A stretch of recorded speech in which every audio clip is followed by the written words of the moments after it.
अहम बात यह है कि अदालत के तलब करने पर वजीर रेलवे शेख रशीद आज अदालत में पेश हुए और चीफ जस्टिस ने शेख रशीद से सवाल किया कि बताएं क्या पेशरफ्त है, आपका सारा कट्ठा छट्टा तो हमारे सामने है, मेरे ख्याल से रेलवे को आप बंद ही कर दें। जैसे रेलवे चलाई जा रही है, हमें ऐसी रेलवे की ज़रूरत नहीं है। चीफ जस्टिस ने पूछा कि 70 लोग जल गए, बताएं क्या कार्रवाई हुई। इस पर शेख रशीद ने बताया कि 19 लोगों के खिलाफ कार्रवाई की है। इस पर चीफ जस्टिस ने कहा कि गेट कीपर और ड्राइवर्स को निकाला, बड़ों को क्यों नहीं निकाला। जिस पर वजीर रेलवे ने जवाब दिया कि बड़ों के खिलाफ भी कार्रवाई होगी। जिस पर चीफ जस्टिस ने कहा कि सबसे बड़े तो आप खुद हैं, बता दें 70 आदमियों के मरने का हिसाब आपसे क्यों ना लिया जाए।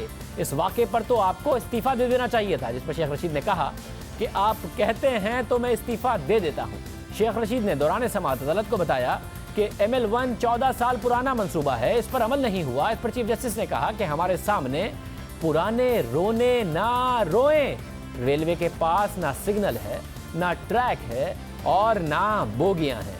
रेलवे में लूट मार मची हुई है। रेलवे अफसरान जिसको चाहते हैं जमीन दे देते हैं। चीफ जस्टिस ने रिमार्क्स दिए कि कराची सर्कुलर रेलवे के ट्रैक की बहाली के लिए मजीद वक्त नहीं दिया जाएगा।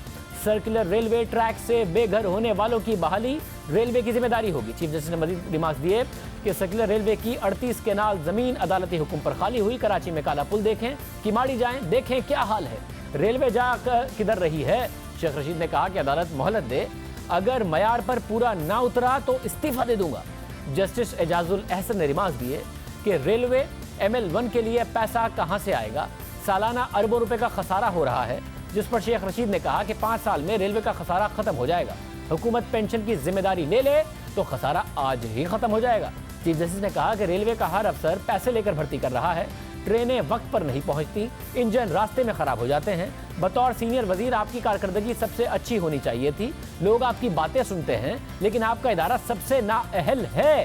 चीफ जस्टिस ने कहा कि रेलवे को बाबू नहीं चला सकते, प्रोफेशनल इंतजामिया की जरूरत है। शेख रशीद ने कहा कि रेलवे के मसाइल का वाहिद हल ML1 मंसूबा है। रेलवे का सारा निज़ाम कंप्यूटराइज कर रहे हैं। जिस पर चीफ जस्टिस ने सवाल किया कि ML1 कौन सी जादूगरी है। अदालत ने वजीर रेलवे को हुक्म दिया कि 2 हफ्तों में रेलवे से मुताल्लिक जामे प्लान पेश करें। साथ ही कहा कि अदालत को दिए गए प्लान पर अमल न किया तो तौहीन अदालत की कार्रवाई होगी। साथ ही ML1 की मंजूरी न होने पर वफाकी वजीर असद उमर को भी आइंदा समाअत 12 फरवरी को तलब कर लिया गया है। सुप्रीम कोर्ट सख्त बरहम नजर आई। साथ ही असद उमर साहब को भी बुला लिया गया है। काबीना में आज इस सारे मामले का जिक्र हुआ। 21 जनवरी को सुप्रीम कोर्ट ने PIA के CEO को काम करने से रोकने के खिलाफ दरख्वास्त पर समाअत की थी और समाअत के दौरान सख्त रिमार्क सामने आए थे। चीफ जस्टिस ने अटॉर्नी जनरल को मुखातिब करते हुए कहा था कि आप जरा खुद जाकर PIA में सफर करें और देखें कि एयरलाइन का क्या हाल किया है। अदालत किसी को इस इदारे के साथ खिलवाड़ नहीं करने देगी। PIA को खानदानी कंपनी बना दिया गया। हम CEO को काम से रोकने के हुक्म को मुअत्तिल नहीं करेंगे। चीफ एग्जीक्यूटिव ऑफिसर खुद PIA में डेपुटेशन पर आए और एयरफोर्स ही के 10 मजीद अफसरान को भी डेपुटेशन पर भर्ती कर लिया। बेहतर है PIA को एयरफोर्स के हवाले कर दें। हुकूमत तरीक़ाकार के मुताबिक नया सरबराह मुकर्रर करे। कोई एयर मार्शल इसे कैसे चलाएगा। समाअत के दौरान जस्टिस सजाद अली शाह ने रिमार्क दिए थे कि CEO PIA की भर्ती के लिए अखबार में दिए गए इश्तिहार का भी जायजा लेंगे कि कहीं CEO अरशद मलिक की काबिलियत को मद्देनजर रखकर अखबार का इश्तिहार तो डिज़ाइन नहीं किया गया। अदालत मुसलसल आवाज़ उठा रही है जो इदारों की कारकर्दगी है, जिस पर इमरान खान माजी में तनकीद करते थे, कहते थे कि हम मलेशिया की तर्ज का इदारा बनाएंगे, सिंगापुर की तर्ज के इदारे बनाएंगे और इन सबको मुनाफे में लाएंगे।